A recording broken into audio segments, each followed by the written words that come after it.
Ya, kembali di Apa Kabar Indonesia Malam, dan saat ini narasumber saya sudah bertambah. Mas Ruby Alamsyah sudah hadir di sini, pakar IT kita.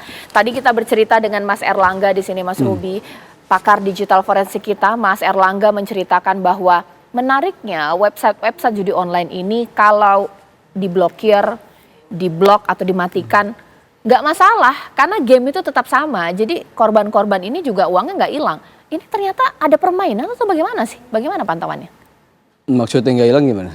Jadi meskipun diblokir websitenya, game itu tetap ada, hanya berganti website saja. Oh ya, jadi kebijakan dan action yang dilakukan pemerintah, utamanya lewat Kominfo selama ini kan utamanya adalah pemblokiran. Nah, pemblokiran itu bisa dilakukan dengan dua parameter, satu domain name dan IP address. Nah, once domain name-nya atau IP address-nya diblokir, para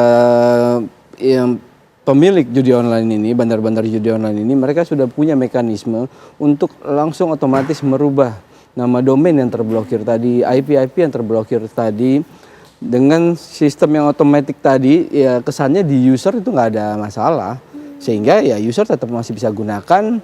Apalagi kalau menggunakan aplikasi mobile gitu ya. Nah, aplikasi mobile cuma diblokir domain name, IP address, otomatis mereka replace domain name dan IP address yang tidak terblokir itu, otomatis aplikasi tetap jalan biasa aja, dan sistem deposit dan lain-lainnya tetap berfungsi seperti biasa. Okay.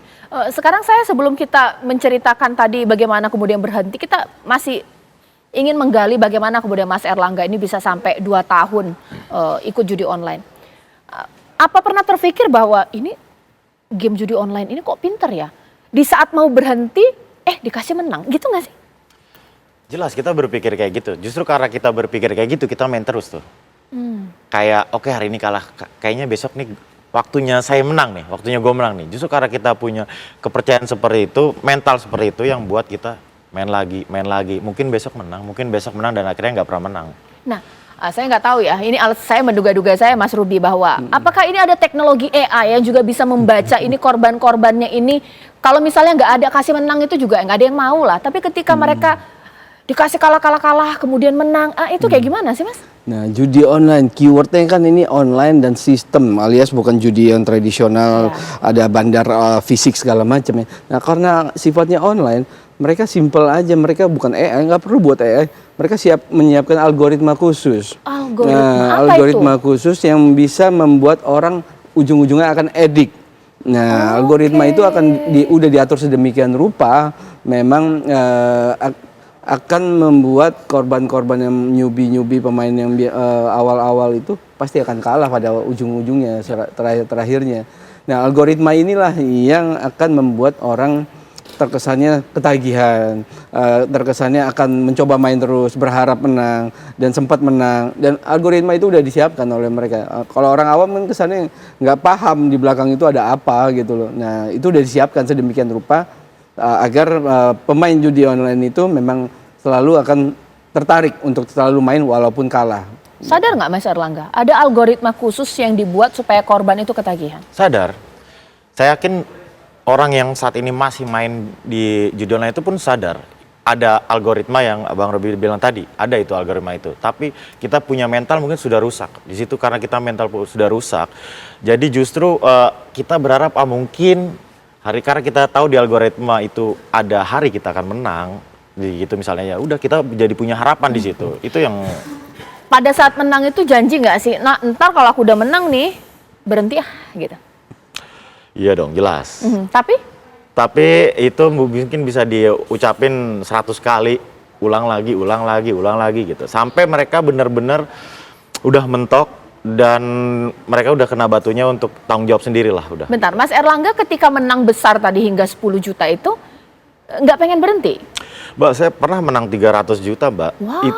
Itu cuma jadi laptop sama handphone, sisanya saya masukin lagi. Deposit? Iya. Berarti untungnya 300 juta, ruginya sampai 3 miliar katanya? Ya, total 2 tahun kan itu, berjalan ya?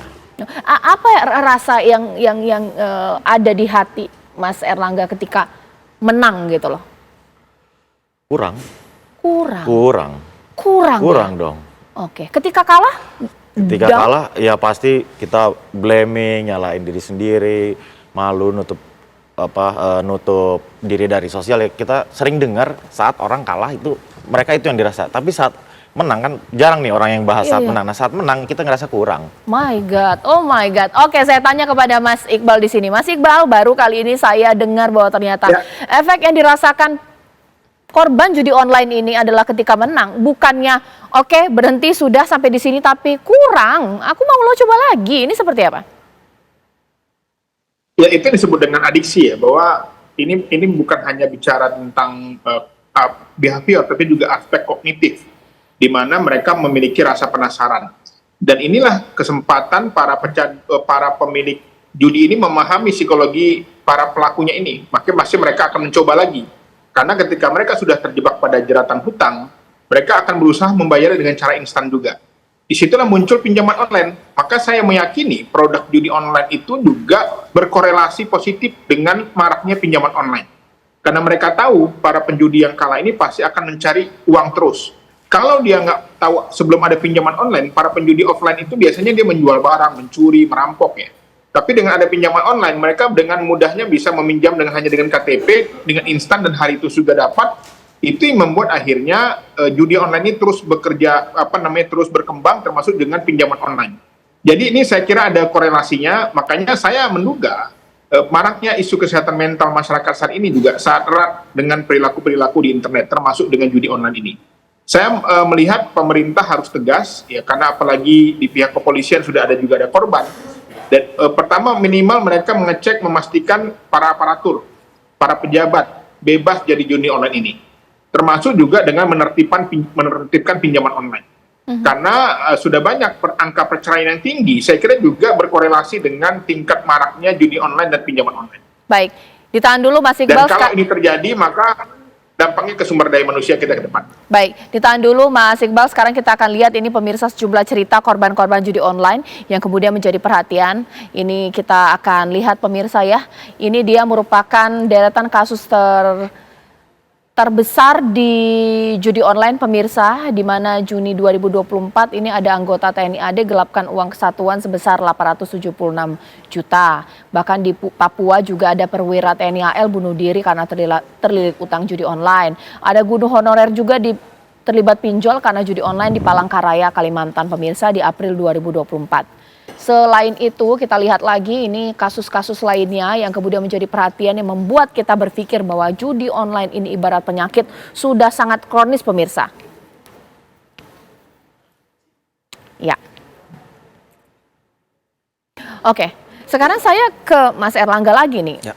Sampai kemudian, momen saya untuk berhenti judi online. Itu kenapa sih? Saya memulai momen saya berhenti untuk bermain judi online itu saat saya berani terbuka. Saat saya sudah tidak mau mengambil langkah, kita nggak bisa nutup diri lagi, kita isolasi sosial udah nggak bisa, kita harus cari makan keluar, kita banyak tanggung jawab. Akhirnya saya memutuskan ambil langkah itu. Saya cerita di sosial media atau ke teman saya, ke keluarga, udah di situ jadi titik balik saya bisa dapat kontrol dari teman-teman dan dari keluarga, akhirnya saya bisa berhenti. Oke, ya itu nanti saya akan gali lagi pemirsa, selain ketika sudah terbuka kepada keluarga, efektif nggak ya? Kemudian ini benda ini kecil tapi begitu berbahaya. Ketika kita sudah matikan semua sosial media, tidak berkomunikasi dengan dunia digital oleh siapapun, mati semua handphone, kita detox, kemudian apakah kita bisa berhasil untuk memutus mata rantai judi online? Kita berhenti dari judi online, sesaat lagi di Apa Kabar Indonesia Malam.